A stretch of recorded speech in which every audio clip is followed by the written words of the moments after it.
Bakozi ba Cyubahiro TV ndabaramukijeho muri hose ndababwira ati big up sana kuri micro mukaba muri kumwe na Pasi ya Cyubahiro ndabaramukije mwese aho muri kumpare zine zisi ndababwira ati genda aho meze neza ndashima Imana uko biri kose. Hamwe musaba tukumwe n'umutumire wacu umutumire adasanzwe asanzwe arongoye intama z'Imana reka ntarandiriye ndamwakire ubwami bwa Cyubahiro ndababwira ati urahawe ikaze. Murakoze nanjye ndabaramukije Imana ibaho umugisha ariko baradukurikirana mwese. Mumeze neza? Tumeze neza nta kibazo. Aho ni byiza. Kuko ubibona turi muri Icyubahiro TV sinzi ko usuza bari kwarutikana hari ndabashuhuje Imana ibaho umugisha abantu bari kudukurikirana kandi tubipfurije kugira ibihe byiza byo kuturaba no kututega amatwi yayo. Ku mazina bakaba bakwitabira. Amazina banyita Iranzi Dani. Imana ibaho umugisha. Iranzi Dani mbaje gushimira kwanza ngene washimye kuri umwanya wawe ubwo tuganire kuno mwanya ufise wari ko ufise amabanga menshi yo gukora wari ko ufise ibintu cyo kurimo ariko washimira nto hakanya navuga ati reka kano kanya nakabatize ashobora kuganira natwe wagize neza kandi ndagushimira namwe ndabashimiye. Tutarandiriye Dani umuntu pasiteri wo mu shengero yihe ryahehe bimeze gute? Ndi umupasiteri shengero ry'aba Baptist muri Uganda. Pastor Dani usanzwe wubatse cyane? Kuri ndubatse umudamu umwe n'abana 4 ubwo n'ubuntu Imana yangiriye. Pastor Dani watanguye ibintu by'ivuga butumwa gute kuko nabantu benshi bataronka iryo bakweje ku baba pasiteri kandi baba byifuza wewe byakugendekeye gute wiyumvishemo gute kufise iyo mpano? Murakoze ni ikibazo kitoroshe ariko nibaza yuko kandi kinaroshe ni Imana yangiriye ubuntu kandi yantoranije nkuko yagiye itoranya n'abandi ariko buri muntu wese afise inzira ziwe vyanyuzemo kugira ngo ashobore kuba ayoboye umukumbi w'Imana canke abana b'Imana.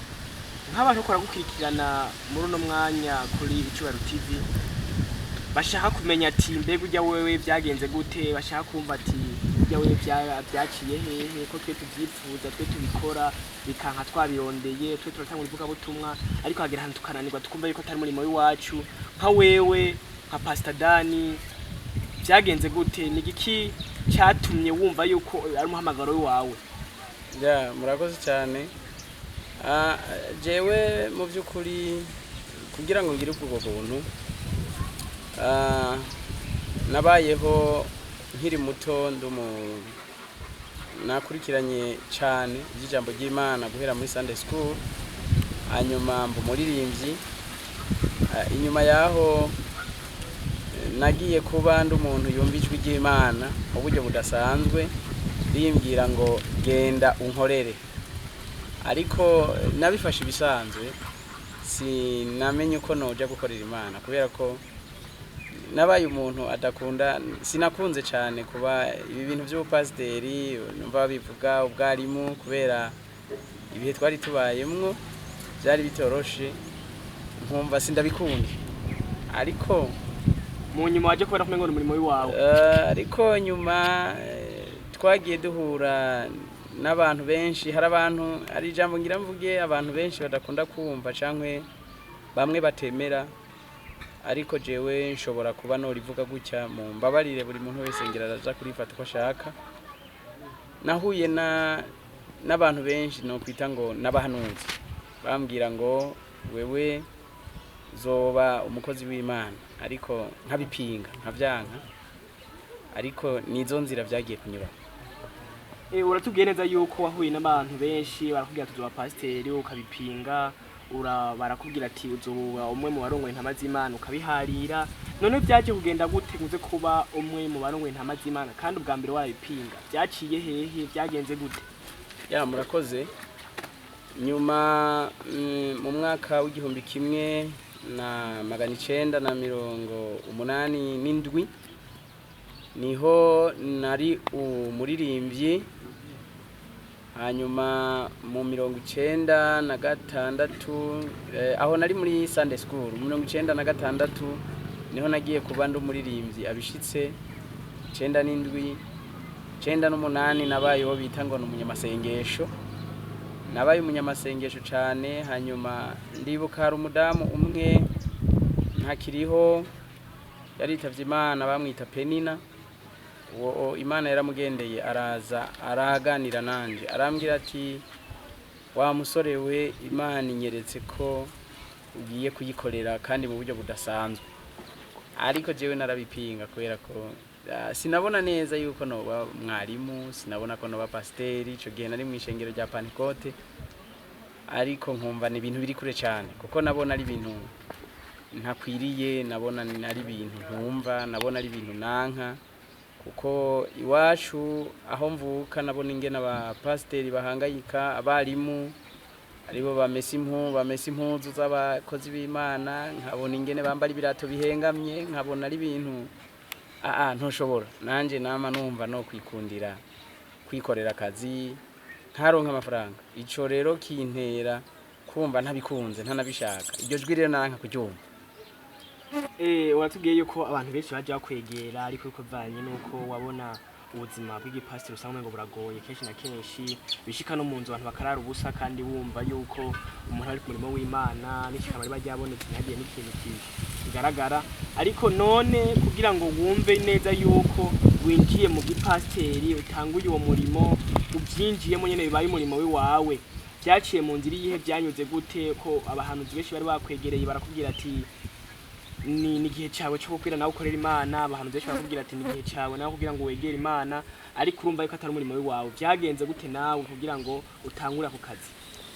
Reka ndabivuge mu majambo make. Hari abantu benshi badasobanukirwa cyane ikintu bita kuba umukozi w'Imana, babifata nk'uko umenga ni ibintu vyiraha, canke kuba umuntu akuriye abandi, canke kuba umuntu yo bishakiramwe imibereho.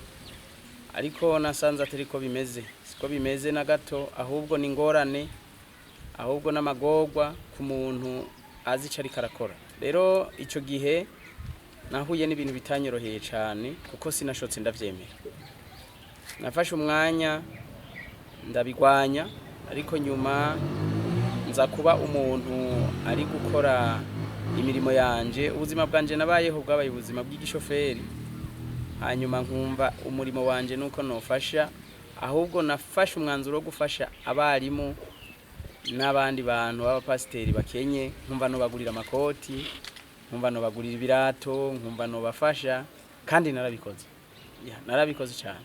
Pastor Dani, niyo uyoboye intama zonyene kugira ngo zije ko kurya ibyatsi canke inka ziragorana cyane, hari imijya mu mazi, hari ijya mu misozi kaja kona. Ariko nawe uravuga ati urabona neza yuko kurongora abantu bisa nibigoye, ubereka gakiza, ubereka inzira yo kuja mu ijuru, ariko warabona neza yuko atari umurimo wiwawe. None uravuze yuko muri 98 wari umunyamasengesho, ariko ntiwatubwira ko waje kubivamwo canke waje kubibandanya.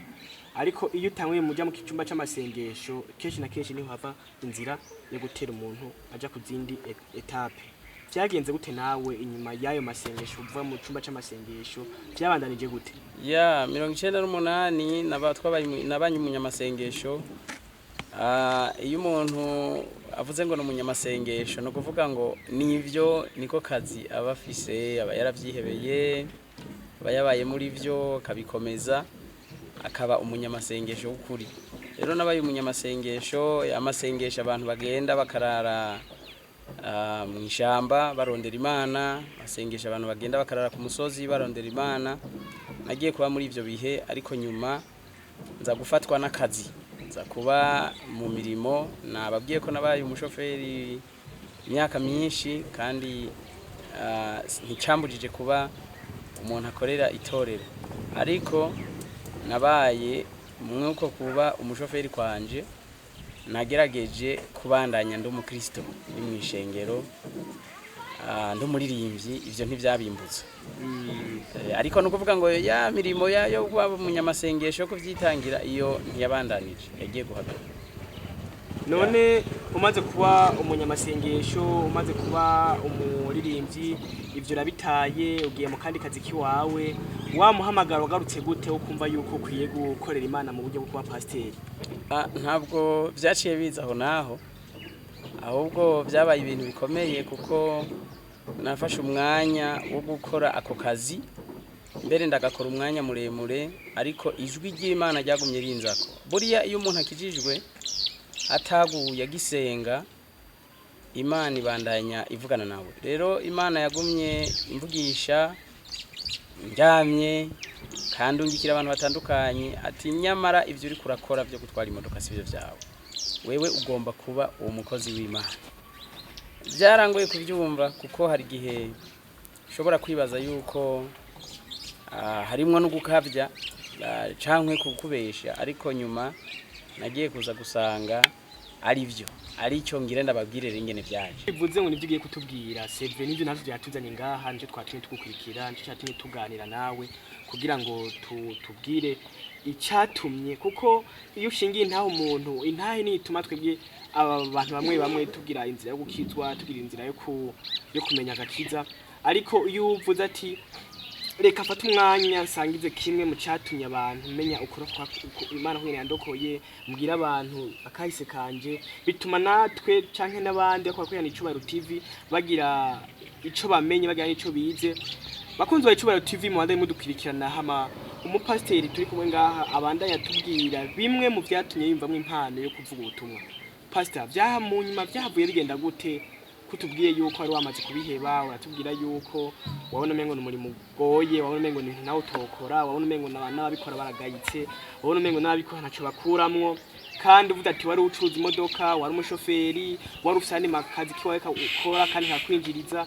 Byagenze gute nguze kubona yuko mu nyuma wokora no murimo? Murakoze cyane. Nkuko nababwiye ngiye kubabwira impamvu yatumye mbandanya nkora ivyo bintu canke ninjira muri aka kazi kivuga butumwa.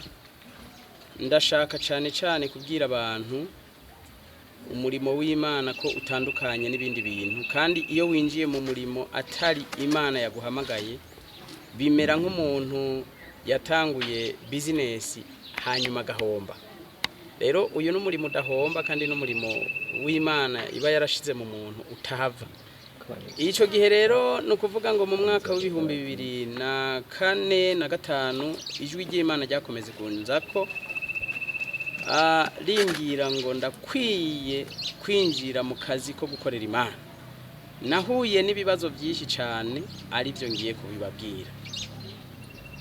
Ukingaho nyene pastor, uratubwira neza yuko mu 2004 ariho Imana yakugendeye iravuga ati nicyo gihe cyawe naje kwinjira mu murimo w'Imana. Ukiri ngaho nyene inyuma y'ico gihe cyose, kuko guhera muri 1998 gushika mu 2004 byane by'amasengesho no kurimba byose wari wabivuyemo canke wari kwibandanya gikomeza bikora? Oya, nari nkiririmba kandi nari cyane nari nkiririmba. Cyane wari ukiririmba. Dukurikije kahise kawe cyane twumva yuko wahazwe uri n'umucuraranzi kandi yose ngo ingabiro ni wawe, sinzi ko ntihenze. Uko niko kuri. Ariko tugarutse nyene ku ndunduro, ico gihe mu 2004 byagenze gute? Byaciye mu nzira izihe? Wavyisanze mu gute? Navuze ngo ico gihe Imana yagumye ikomanga ku mutima wanje imbwira ngo genda uyikorere, genda unkorere, ngwino unkorere. Jewe rero namye nibaza ngo gukorera Imana nuko kuririmba. Nararirimbye ndumva ko twari muri Pentecote mu Nyakabiga, twakora imirimo y'Imana myinshi hariya. Nararirimbye ndi muri mu ndirimbo imwe twasohoye zivuga ngo hari umuntu yitwa Lazaro, yari umukunzi wa Yesu, afatwa n'ingwara. Ngira ngo abantu benshi utwo turimbo bagiye badukurikirana ku ma TV, ku ma radio yitwa Ibyizigiro. Hanyuma nari muri korale imwe yasohoye izo ndirimbo kandi ijwi ryanje rirumvikanamo cyane. Ariko nyuma yaho nagiye guhura n'ikibazo, no kwita ngo ni kibazo kandi cyavuye ku Mana.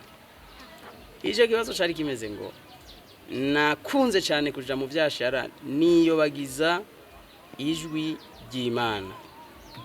Nagenda mu Rwanda nkarangura hari utubox tumwe twatanga umuriro no kwita ngo twari nk'udupanosore, hanyuma utwo turampombera, hanyuma nja muri business zindi, mbere mvaho ntangura gukora ikintu bita fraud, ariko Imana yari kirashaka kugira ngo inkuremwo ibintu byose byatuma ntayikorera.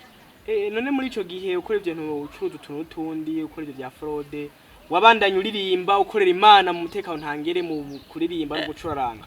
Muri ico gihe nasa n'uwapungukiwe kuko sinari nkiririmba, nari wari witaye cyane kuri business cyane. Nari nitaye kuri business cyane kugira ngo ntunge umuryango nshobore kwitunga, kuko na kare nari mbona yuko ejo canke ejo bundi hari ibyo nzoshikaho bindi. Urakoze business, urayikoze, urayikora, ugiye wumva ijwi ry'Imana riraje, byagenze gutiriye aho nyine dushaka cyane cyane. Aho rero ijwi ry'Imana ryasanze mu by'ukuri ndi muri izo business, rirambwira ngo genda uyikorere, ariko ikintu cabaye gikomeye, Imana yarambwiye ngo hako no guhomba no guhombya. Yego. Hanyuma rero sinabitahura neza. Muri ico gihe wewe ntiwagize icyo uhisemwo, ahubwo kurande gwiwawe wumva umengo ni ibintu bitabaho, wumva ibintu bidakunda, bivanye nuko hari gihe ubona amafaranga canke ubona iki ukavuga ati etape ngeze ko ni nziza, vraiment ndayishimira Imana, ukameye tukabona umengo uri mukuri, ibintu byose urakora biri mu muco, ariko ugasanga Imana hari ikintu gushaka ko wowe utaramenya ku bwawe. Muri ico gihe rero maze kuba uvuga ati hako no, Imana maze kuvuga ati hako no guhomba no guhombya, bya bintu byose wamaze kuronka amafaranga, urafise imodoka, gusenga utunda n'imodoka, ariho utunda amaguru, ubuzima bwaje guhinduka gute? Byaje kugenda gute? Ngiye kubwira abantu muri kunkurikira, mwiyubare cyane, umuntu wese azogomba gukorera Imana aze abanze yitangure, yumve ko Imana imukeneye, canke yumve ko Imana hari iciri kiravugana nawe, ntapfe kubihurudukiramwo wavyirukemwo atari Imana yamuhamagaye. Uyo ico gihe sinzi umuntu yampaye ubwenge, arambwira ngo ndafise ahantu twoja gushaka amafaranga. Abantu bazi ico bita amayivoire canke bandi bavuga ngo namenyo y'inzovu, ngira ngo barashobora kubisobanukirwa. Nagiye ahantu mu Gisuru mu Ruyigi, nzanayo ibiro nka 200 twari tubifatanije n'undi mugabo. Ivyo turavyungukamwo, tubona nakazi karyoshe, ariko yari inzira y'Imana igomba kumpombya kuko yari yabivuze. Noneho mu nyuma nza kubona akandi uwundi, maze kuvayo twarakuyemwe amafaranga menshi, hanyuma turaryoherwa. Noneho nza gusubirayo mu nyuma tubonye akazi, ahubwo nja mfata amafaranga yose nja naka n'amadeni kugira ngo tuje kuzana vyinshi twongere twunguke, ariko ico gihe baca barabidufata. Aho niho naciye mpomba, ndagurisha n'akantu kose nari mfise, n'amadeni aranka guhera.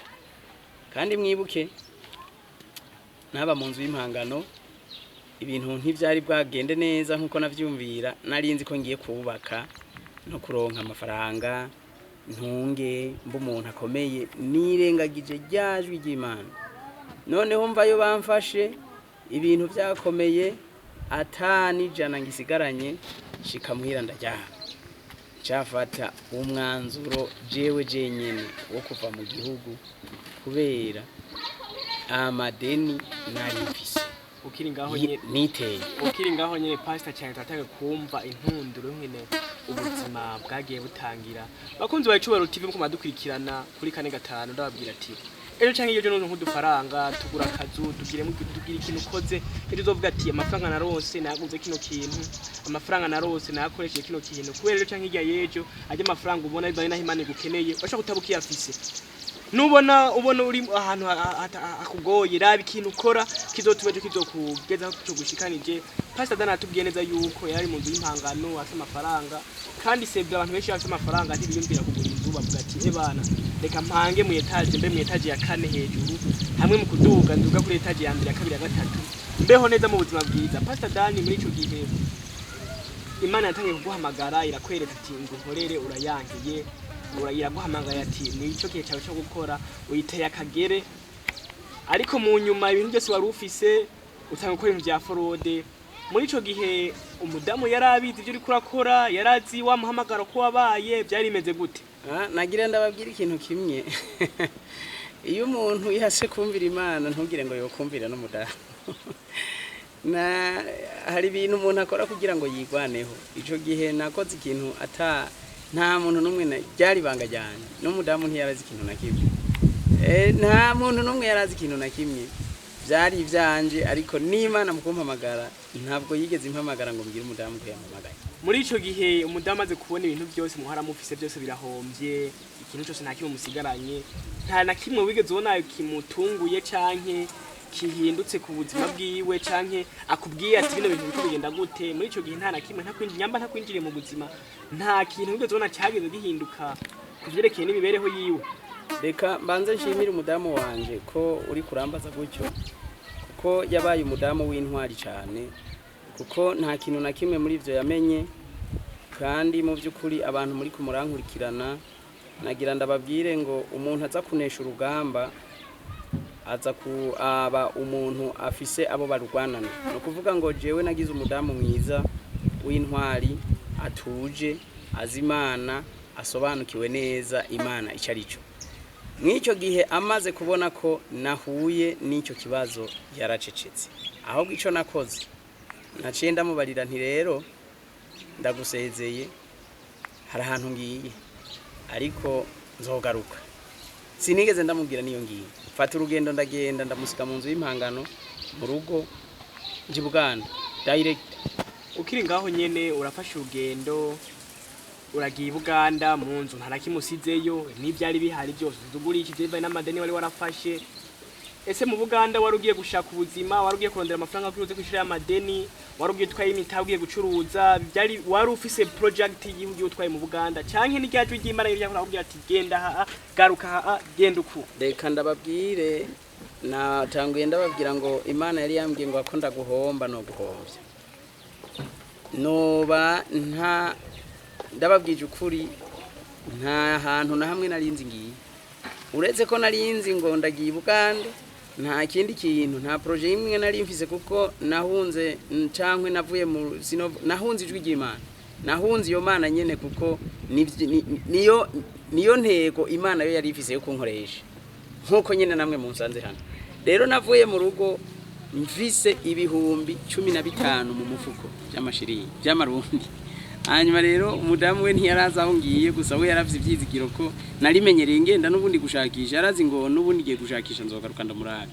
Rero aho niho nashika Kampala ntazi ahantu ngiye uretse ko nari mfise y'abagenzi gusa nta business nari ngiyemwo nta kintu na kimwe nari ngiye gukora. Urafasha urugendo urashize mu waragiye mu Buganda buri gihe kesho turi mu modoka turiyumvira turatekereza tuvuga ati nzosura kuba n'abantu ryari wewe wari ufise intunduro yiwe wavuga ati nshitse mu Buganda nzopagasa kugira nsubire ntume ku mugore canke urakoze cyane ukugenda kwanje nari mfise hari abantu nari naragiriye neza babagande kandi mbwira abantu muri kudukurikirana muze mugirire neza abantu muzi nabo mutazi kugira ngo bize bibagarukire. Maze kugenda naciye nibuka umuganda umwe nagiriye neza kandi niba ari kunyumva ndashaka ngo ndamushimire ko nawe yangiriye neza. Uwo nari naramugiriye neza yansanze mu gihugu ciwacu hanyuma rero ndamugirira neza ndamwakira yari yaje kuvuga ubutumwa mu pasiteri to Juliette ari kumwe n'abandi ba pasiteri babiri ndabakira mbagirira neza mbafatira hoteli ndabereka aho baje kuvuga ubutumwa hanyuma rero nyuma maze nanje kuvayo nifuza kuja kubaraba abo baranyakiriye banyakira umwanya utari muto mbana nabo ukwezi kose ariko nashitse ndababwira ibibazo nagize nabo baburi gisubizo baburi nyishu baburi ico kumbaza ariko baravuga ngo reka tumutegereze wende turabe iminsi azomara hano tuzomenya neza amakuru yiwe. None uramaze kurashitse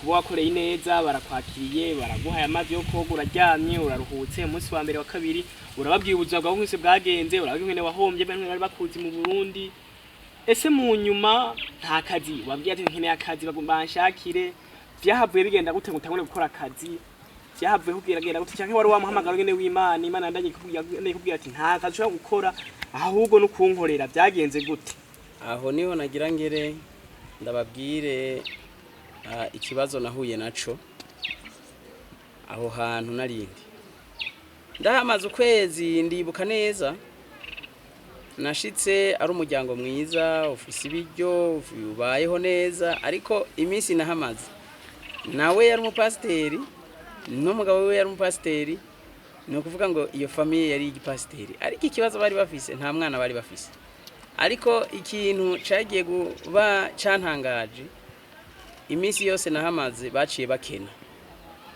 barakena cyane gushika naho tubura icayi cyo kunywa no mu gitondo n'imfungurwa za nimugoroba zirabura baca bakora inama ntahari baravuga ngo uyu mugabo niwe yaje kutuzanira ibibazo tumwirukane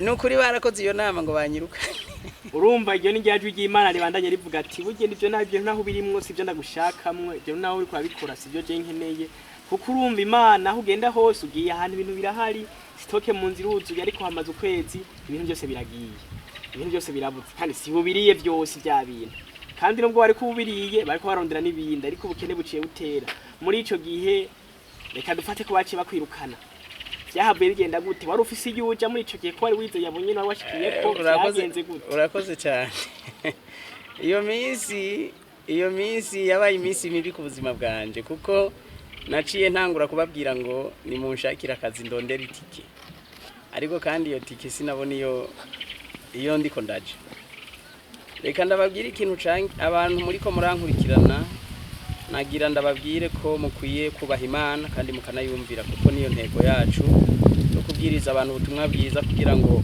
bumve ijwi ry'Imana neza kandi batibeshe jewe ubwanje nifatiye ingingo yo kuja gusaba akazi abantu mwabaye mu gisagara ca Kampala mu nkurikirane neza igisagara nagihuriyemwo n'ibibazo byinshi nagiye kwakayo akazi abantu bariko barakora amabarabara hanyuma bakampa imetero imwe kugira ngo niyimbe bagomba kubaka ibarabara neza nkimba mu ikaburimbo ndashishuka intoke zose zirashishuka kuko murumva ko ntarinda nabimenyereye ariko bampemba ibihumbi 10 nayo bashobora kwita umutwaro w'amanyayuganda ariko ntahanye ibihumbi 5 rero bakanyicarika bakambwira ngo ibihe byawe byo kugeranga byo kuba hano byaheze kuko tukuraga dusanga wewe uri kuradutera ibyago muri iyi nzu ntaho twigeze dukena ngo tuburi ibyo muri iyi nzu ariko aho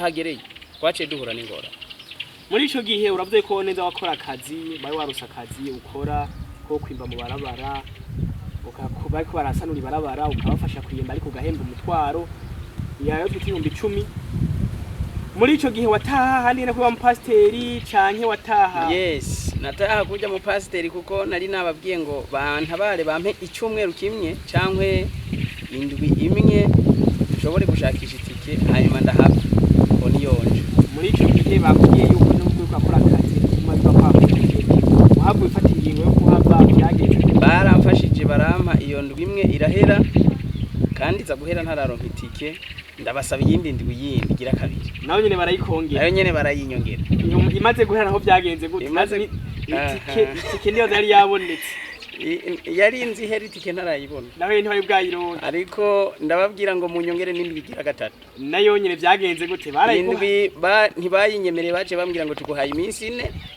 mu ndwi no kuvuga ngo gushika kuwa 4 uzobe wagiye aho urumva kera mwahora muyaga neza mwahora mubanye neza ico gihe ntitwasubiriye kuganira narataha nkajyama nkoga gomba nafunguye ndiko ndavuga ati kera nawe ugifite icyo ufise nawe mwaraye telefone nati kiye mu Buganda yimeze gute ati jewe akamodoka gashashe ndagafise ati je amafaranga mufura yafise ariko ubu amafaranga aragoheranye ushitsi wabo rabakwakira bakubwiye ati aho watubonye ya kabiri gatatu taha iwanyu. uravye nta rubanza nabaciriye kuko jewe ubwanje narinzi ikindiho.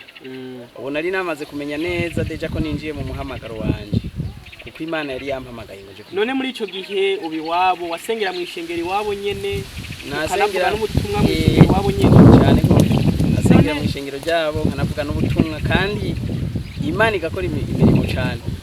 Ariko ikintu kirekeye cyo gufungura kabi kibazo, ariko mu rugo hakaba ubukene budasanzwe.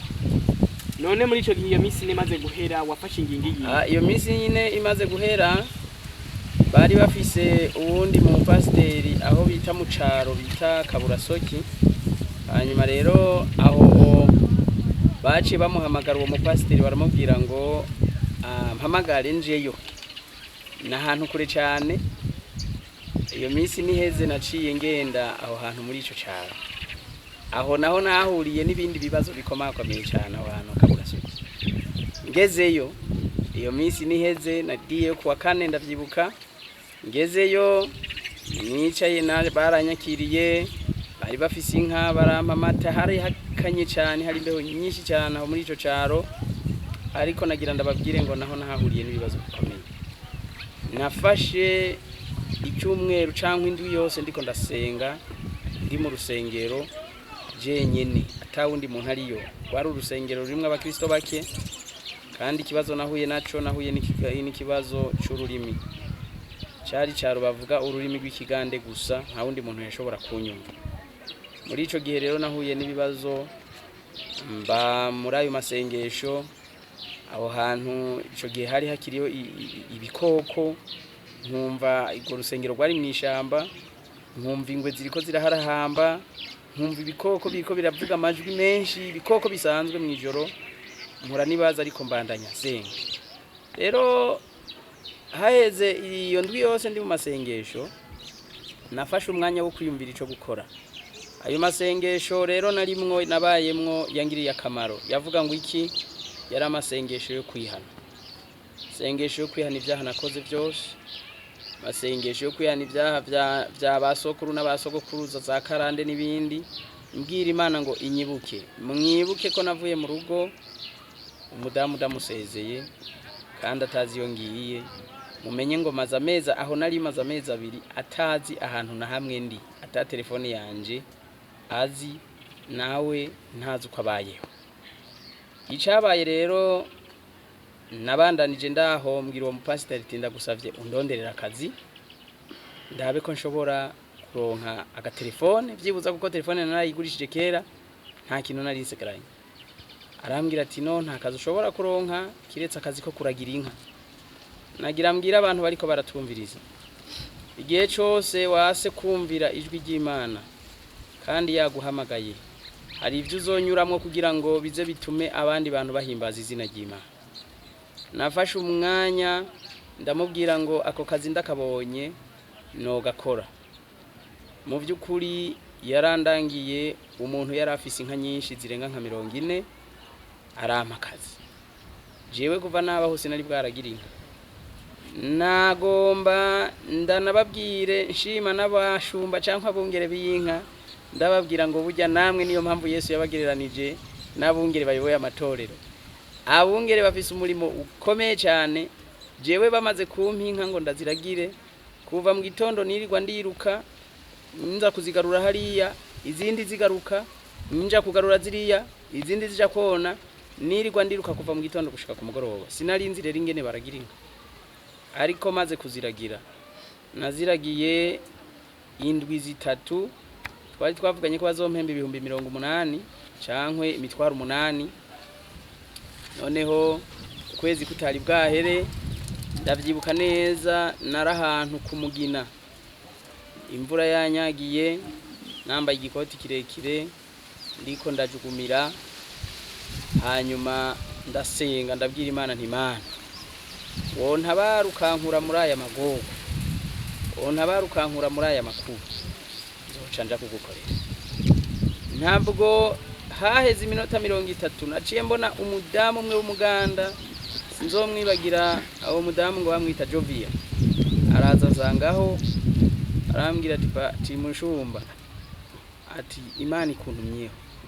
yabimbwiye mu kiganda. Aho muri ico gihe yarazi yuko neza uvuga ijambo ry'Imana. Yarasanzwe kuko narabwiriza muri ico caro warasanzwe ubasangiza ubutumwa bw'Imana. Yes, muri ico caro kw'iryo kanisa hari translator narimvise ya translatinga, noneho je narabwiriza kandi ibintu bikumvikana neza. Noneho yaciye azarambwira ati Imana irakuntumye ko ngo ndaguhe ibihumbi 10.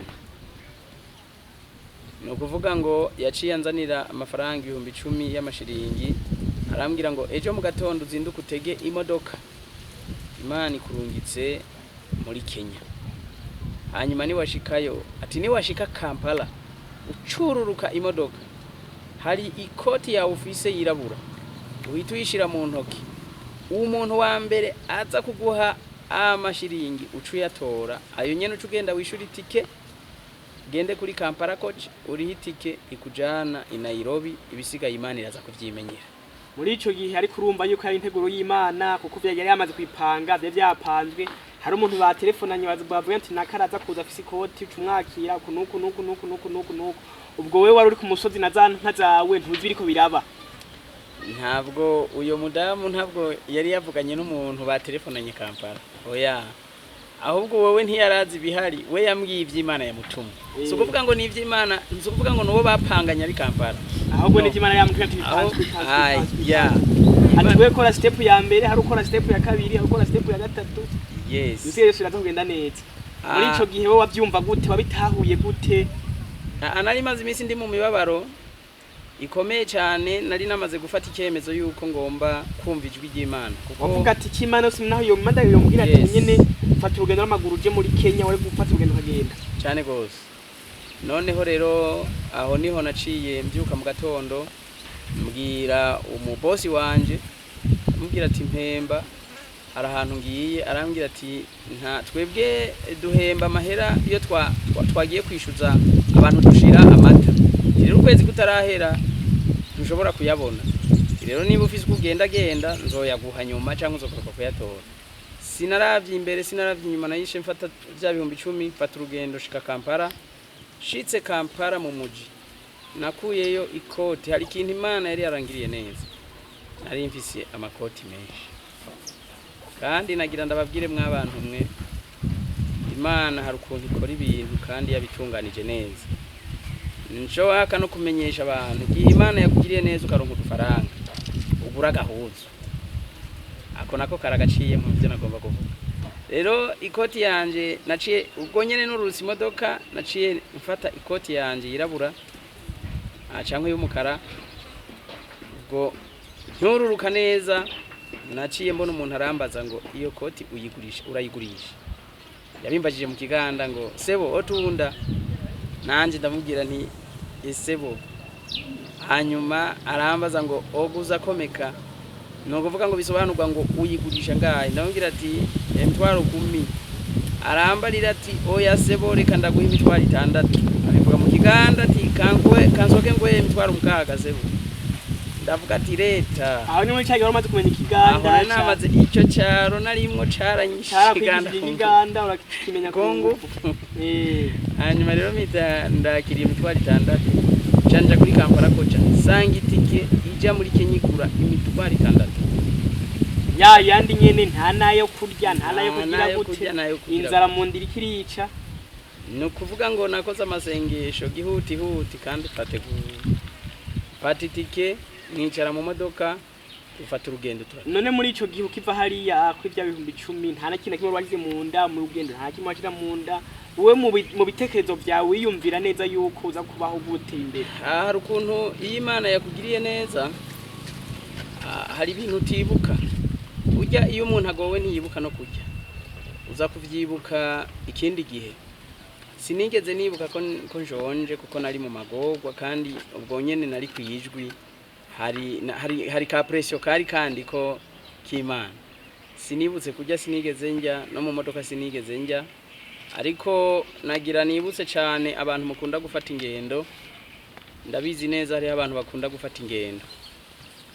Igihe uzobufasha urugendo ufise akantu mu mufuko mugashika mwibarabara aho abandi bari kugura amasoda n'ibindi umuntu mwicaranye ntuze umwirengagize ubonye ataguze cankwe atakintu na kimwe afise ntuze wibaze ngo arahaze cankwe ari mu masengesho ariko uzumubaze uriya muntu mwicaranye mu muduga nicaranye n'umuntu mwiza turiko turaja Kenya yagura agasoda nanje akangurira yagura kabiswi nanje akangurira yagura gasumbusa nanje akangurira uyo niwe Imana yarungitse kumfasha nanje ndavuga ati Imana uyo muntu uzumwibuke abantu mukunda gufata ingendo ndareka nsubire kandi ndabibutse igihe wicaranye n'umuntu abantu barya inyama mu modoka bagwa amazoda ariko ukabona umuntu mwicaranye ntiwibuke kujya muntu nawe ashobora kuba afise ikibazo kandi udashobora kumenya ashobora kuba afise itike yonyene cyangwa ashobora kuba afise ibintu bimugoye utazi rero uwo muntu mubaze kuko uwo neighbor wawe nyene niwe ashobora kuba umugisha kuri wewe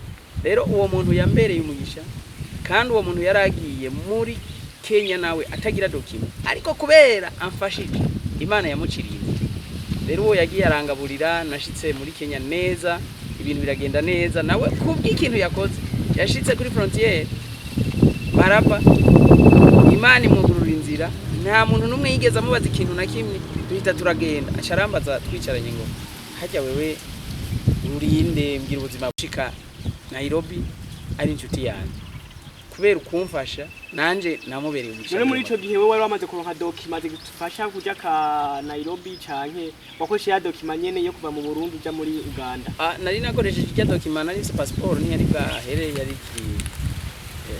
yari ishoboye gukora igikorwa wari wabitse amadocument yawe neza hamwe ari mu cyaro uba hose wabitse amadocument neza urubuye urashitse muri Kenya ntufise umuntu akwakira muri Kenya ntufise gushikira waho nyine mwajana mu modoka niwe yakwakiriye byagenze gute icyo n'ikindi gitangaza nzobabwira ngira ngo ubundi munsi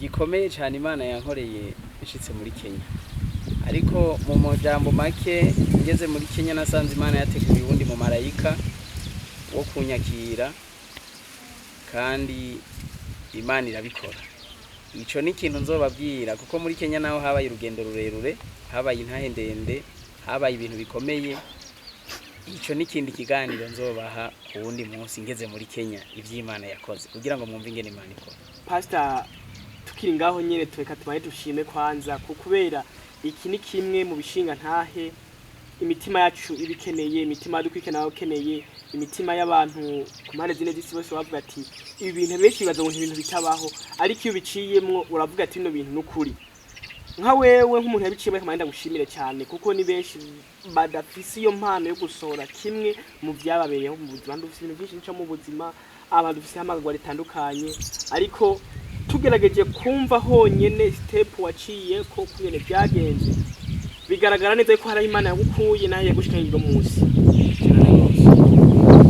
mu bintu gusa n'abarangiza kubera ni ikiganiro cyice cya mbere tuzokora ikindi bira kabiri tubwire ngene byagenda bigenda gushika wisange aho ugeze ubu kubera bivanye nuko watanguye n'ingorane waciyemwo n'ibibazo wanyuzemwo biratandukanye n'ivyo no munsi cyane gose ni nk'ikihe kintu uhamagarira abakunzi bariko baragukurikirana muno mwanya murakoze ikintu ca mbere no hamagarira abakunzi bari kudukurikirana muri no mwanya mfise nko ku mutima wanje ica mbere no kumva ijwi ry'Imana kandi ukaryumvira hari ukumva no kumvira rero ico ni ca mbere nobwira abakunzi bari kudukurikirana ikindi kigira kabiri no kuba mu Mana ukareka kuyifatanya n'ibindi bintu hari abantu bariko baraba mu Mana ariko bayifatikanije n'ibindi bintu no kuvuga ngo ushobora mu majambo make ushobora kuba witwa nguri mu Mana ariko uri kurufatanya ivy'isi ukabifatanya n'ivy'Imana kandi Imana ifise intego yo kugukoresha muri wewe muga kubera ibintu uri kurayivanga navyo bigatuma Imana idashobora kuba muri wewe ngo igukoreshe ibyo agomba kugukoresha mu majambo make cyo hamangarira abantu no gukora umurimo w'Imana batiziganye bavuga ati umurimo w'Imana ariko ndakora uzompemba uzombeshaho nkuko nawe ubibona ati kuri bivanye no kwene watanguye mu buzima bugoye utangura mu bihe bigoye ariko no munsi uravuga ati aho ngeze ndabishimira Imana uko niko kuri. Pastor reka tugushimire. Reka nanje ndabashimiye cyane. Tubanda tugusaba yuko n'ubutaha uduhe n'indi episode igira kabiri ko tumva ni ntayi ikomeye cyane, ni ntayi yigisha, ni ntayi ituma umuntu ashika hatoshitse, ni ntayi ituma umuntu tubandanya turungu kwizera gutandukanye no kwa dufise biciye mu ivuga butumwa. Reka tugushimire tugusaba gusenga urangiza kugira twatanguye twiragiza Imana ariko ntitwase twatangiye twiragiza Imana imbere dushira Imana imbere kadusabe ubandanye durangiriza n'amasengesho y'umwanya muto. Senge Imana ibaho umugisha. Mana yo kwizigirwa turagushimiye cyane ku ntango y'iki kiganiro kugira ngo Mana dushobore kuvuga ivyo wakoze ku mubiri wacu no mu bugingo bwacu. Hari abantu benshi badashobora gusobanukirwa imbaraga zawe ariko nagira Mana ndagushimire ku byo wakoze n'ivyo wakoze n'ivyo uzokora. Turasengeye iki kiganiro ngo geze gikore ku mitima y'abantu benshi kandi abantu bahindukire bamenye ko Imana iri kirakora kuko abantu benshi baravuye mu byizerwa. Turasengeye icubahiro TV nayo yishigikire kugira ngo abantu benshi bashobore gukurikirana ibiganiro by'abantu b'Imana bariko baranyuza kuri iyi TV. Nuko rero turagushimiye ku migabo n'imigambo ufitiye abantu b'Imana, shishikara uduhezagira mu kuryo no mu kubafu abantu batahure ivy'Imana ivuga mu izina rya Yesu niho dusenze. Amen. Pastor bagize neza bakunzi bacu tuva kuma dukwikirana tubashimira tubabwira gukanda subscribe, share na comment. Ikiganiro kirose gisangiza abandi babandanye banezerwa, babandanye baronka ukubohoka mu mitima yabo kuko ibiganiro ducisha kuri Ntawuhunga TV bifasha benshi, bifasha imitima y'abantu benshi. Mubandanye mudufasha gusubscribinga, share na comment. Tubanda tubazana ibiganiro bishasha. Pastor wakoze kubana nanje. Nawe wakoze Kuri micro muri kumwe na Cyubahiro Patient, kuri kamera muri kumwe na Lucky nko mubizi. Tubanda tubabwira ati mwakoze kubana nacu. Imana ibahezagire. Ciao ciao.